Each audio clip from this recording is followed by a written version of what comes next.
everybody, thank you so much for clicking on this video. This is the fourth video in a 6-part series where I break down basic lifts in the gym. Now, I did make these videos about 3 or 4 years ago, but I've gained a lot more experience, a lot more education, and better filming equipment, so I figured I would remake them. Now, if you're watching these videos as they're released, I will be on a very long but very fun European vacation, but that also means that I can't interact with your comments in real time like I typically do. So to keep the algorithm on my side, I want you to drop right now down in the comments what weight you typically bent over row with, and we'll hop on into it.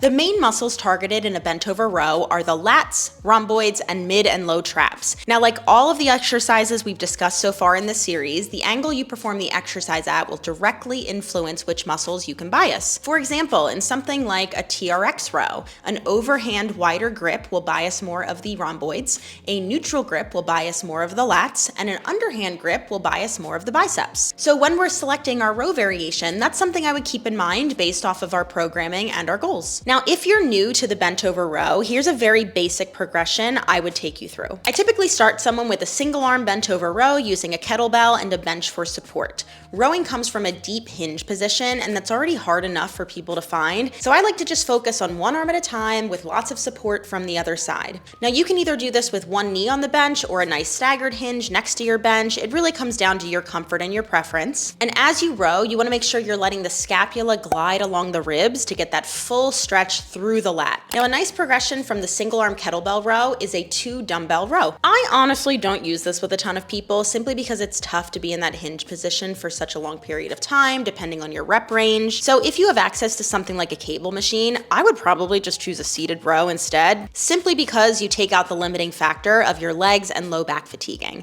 But this is still a great exercise if performed well. And then finally, we've got the barbell bent over row. Again, I don't do this with a ton of clients because of the same reasons I listed above, but if you can tolerate the deep hinge and you really want to load up the weight, this is a great way to build a strong back. Now, in terms of mobility requirements, there's not really a specific range of motion that I'm looking for, but I'm more so looking at your elbow mobility to determine which grip I want you to take. And what I'm looking for here is to make sure you have full pronation or supination. If you don't have full pronation at the elbow, doing an overhand row might cause some issues down the line at either the elbow, shoulder, or wrist. So I would select either an underhand grip or use free weights in the neutral grip position. The same thing goes for a lack of full supination. I'd go for an overhand grip or again, just use free weights in that neutral position.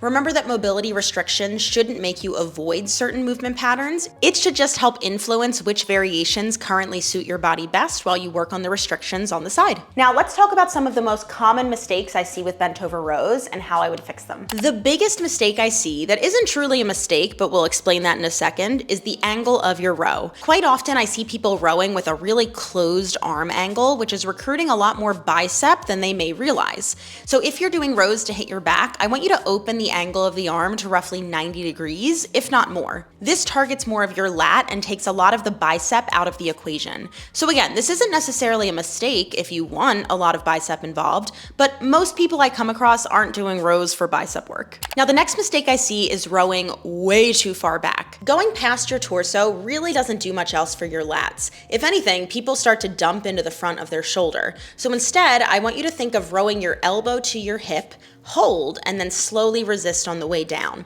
This is going to maximize how much work you're putting into the lats and reduce the tension in the front of the shoulder joint. And finally, the biggest mistake I see is the position of the torso. Whether it's rounded over or being too upright, I see it all the time.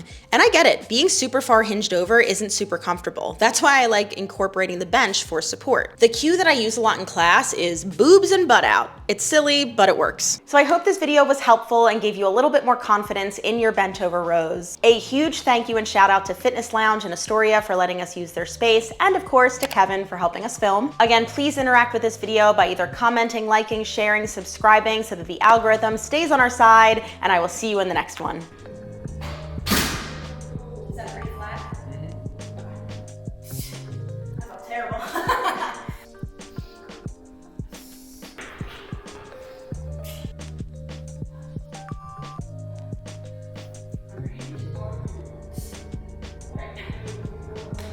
Oh, was I in frame? I moved it a little bit, but yeah. Oh, I'm fine. I'm short.